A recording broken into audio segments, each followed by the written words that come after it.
Radio Taïwan International, les joies de l'éco-construction.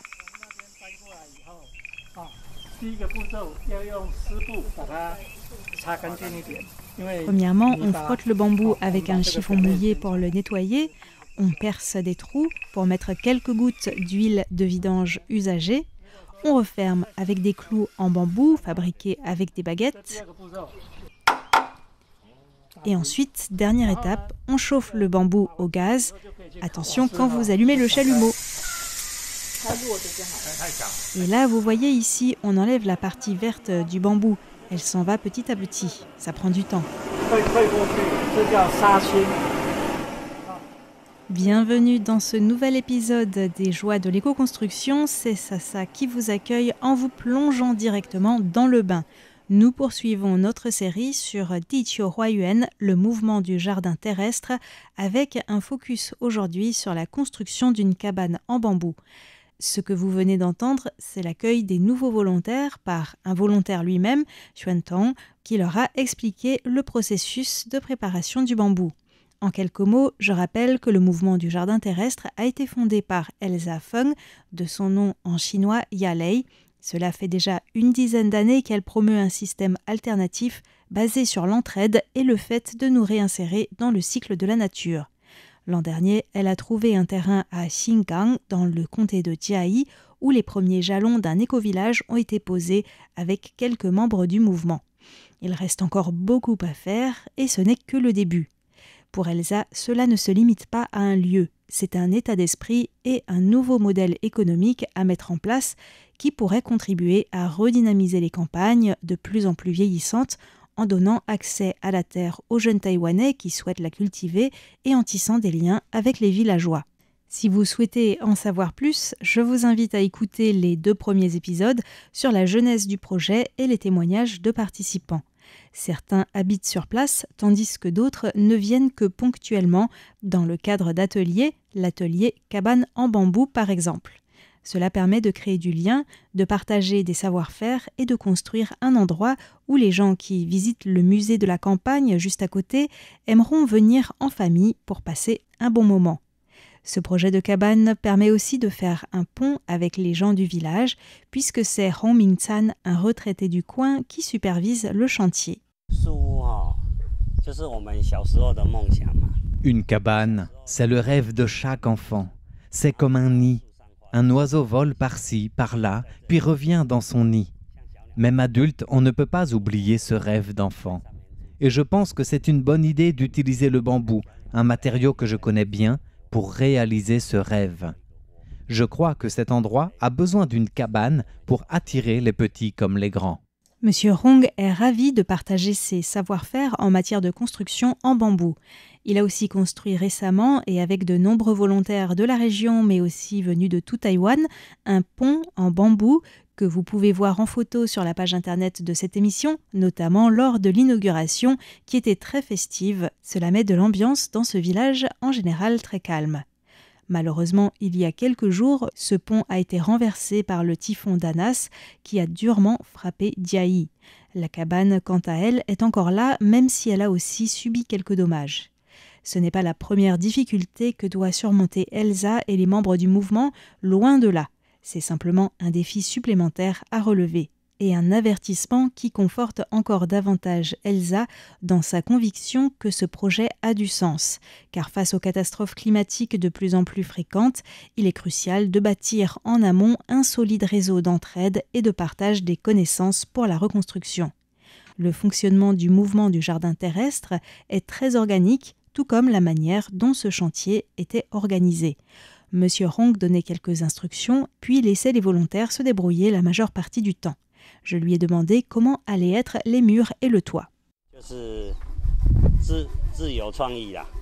Ça dépend de ce que décideront les volontaires. Je laisse libre cours à leur créativité. On n'a pas de plan, on réfléchit et on construit en même temps. Je donne juste quelques conseils pour que ce soit plus solide. Mon but n'est pas de diriger, mais de fournir une occasion d'apprendre. Il ne faut pas craindre les échecs, c'est comme ça qu'on apprend. L'état d'esprit de M. Hong, c'est donc de faire confiance et de guider à la marge. Un état d'esprit qui peut avoir des avantages, car en effet, rien de mieux que faire des erreurs pour éviter de refaire les mêmes erreurs par la suite. C'est une façon d'apprendre et une façon de voir les choses. Florent Caquino, un Français qui vit à Houphong et que vous avez déjà entendu sur RTI, donne souvent des coups de main à Elsa pour son projet et supervise aussi parfois des ateliers. Lui est plutôt dans une optique où il s'interroge avant de construire. Il se demande, est-ce que le principal objectif est d'enseigner à travers le fait de laisser une large marge de manœuvre aux participants, auquel cas le résultat ne sera peut-être pas parfait, ou de construire quelque chose de durable, auquel cas cela doit être réalisé en pensant aux conséquences de chaque décision que l'on prend et en faisant attention aux détails. Par exemple, en ce qui concerne la cabane, certains piliers en bambou ont été plantés dans la terre et c'est peut-être un peu dommage de ne pas avoir pris le temps de les surélever car au contact de la terre mouillée par la pluie, ils vont pourrir et il faudra donc réparer ou reconstruire la cabane.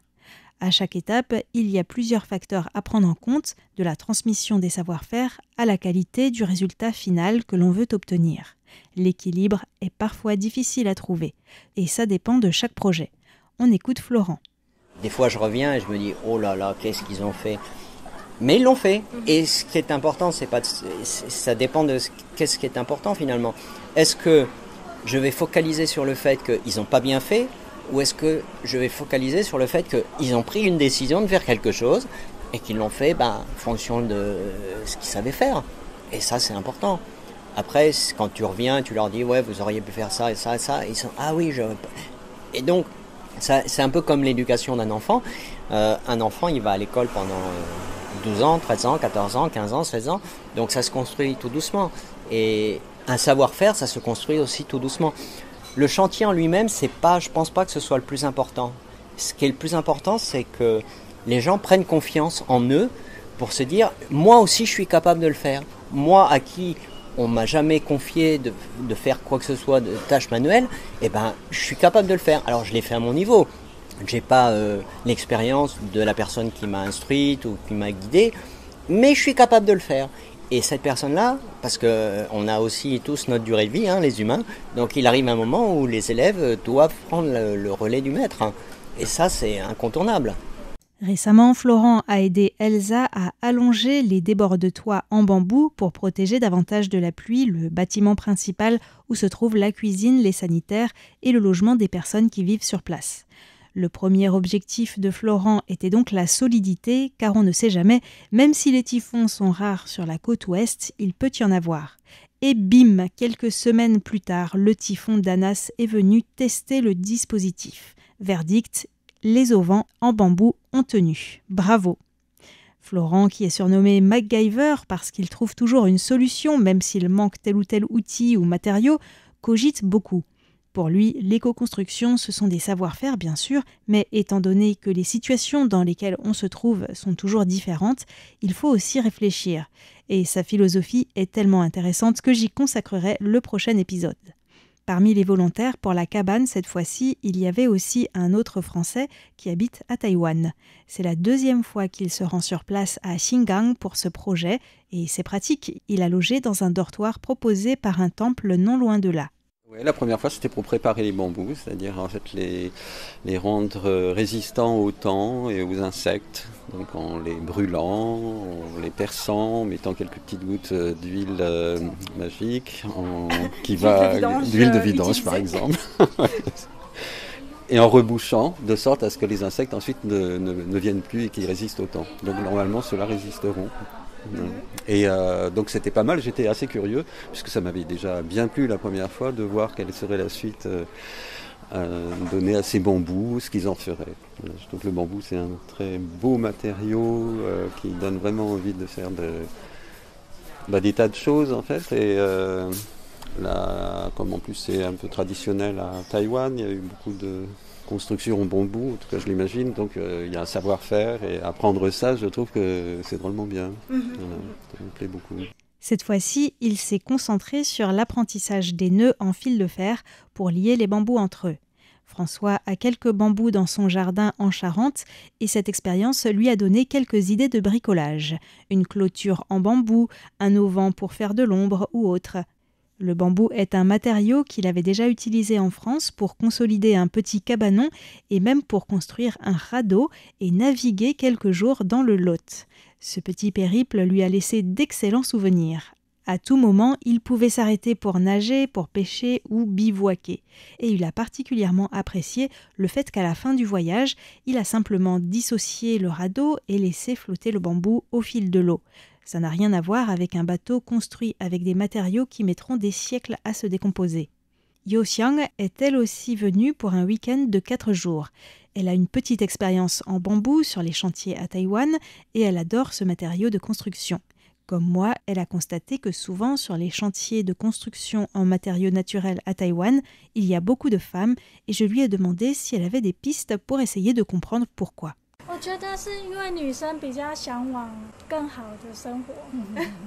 Je pense que c'est parce que les femmes aspirent à une belle vie alors que les hommes sont convaincus qu'ils ne peuvent pas faire autre chose dans la vie que de travailler pour gagner de l'argent. En plus, je pense que la capacité d'adaptation des femmes est plus forte. Le ciment est très dur et pas facile à manier, alors que la terre et les matériaux naturels peuvent être maniés par des femmes. Parmi les autres participants, il y avait aussi Hao Min qui s'est installé sur place il y a 1 an. C'est lui qui a eu l'idée de ce projet de cabane avec M. Hong. Et il y avait aussi Xuan Tong qui expliquait tout à l'heure le processus avec le bambou pour les nouveaux volontaires puisqu'il avait déjà une certaine expérience. Il a participé depuis le début pour comprendre tout le processus de construction de la cabane. Depuis qu'il est à la retraite, il a acheté un petit lopin de terre à Taimari, au sud-est de Taïwan, où il a déménagé. Il est très motivé et veut apprendre comment construire en bambou, car il veut construire une cabane là-bas. Le fait de participer à cet atelier, en plus des savoir-faire qu'il apprend, lui permet aussi de rencontrer des personnes intéressées par la construction en bambou et qui pourraient donc potentiellement lui donner un coup de main. On lui souhaite donc bon courage pour son projet de cabane, ainsi qu'à l'équipe de Diqiuhuayuan, le jardin terrestre, pour les nettoyages et la réparation après le typhon Danas.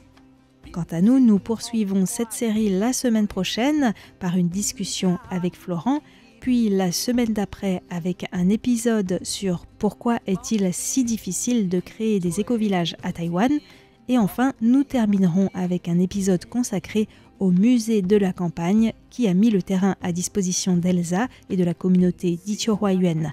C'est un musée à mon avis extraordinaire, surtout quand on sait qu'il est l'œuvre d'une seule personne, M. Chen, qui s'est attelé à ce projet lorsqu'il est revenu dans son village à la retraite. En attendant, je vous souhaite une bonne continuation et je vous dis à mercredi.